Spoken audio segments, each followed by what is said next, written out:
Bago pa man dumating ang Kristyanismo, bilang opisyal na relihiyon ng Imperyong Romano, may isang Diyos na sumisimbolo sa liwanag at kapangyarihan.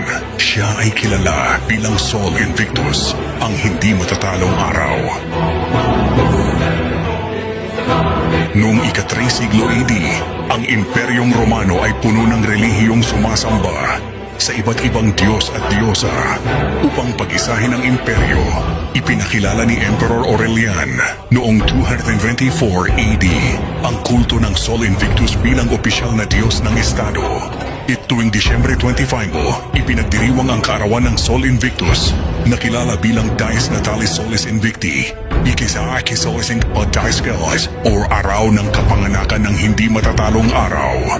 Sa araw na ito nagtatagpo ang mga Romano sa mga templo upang mag-alay ng dasal at handog sa kanilang Diyos. Ang araw ay simbolo ng liwanag sa kadiliman, ng buhay sa gitna ng hamon at ng di matatalong kapangyarihan.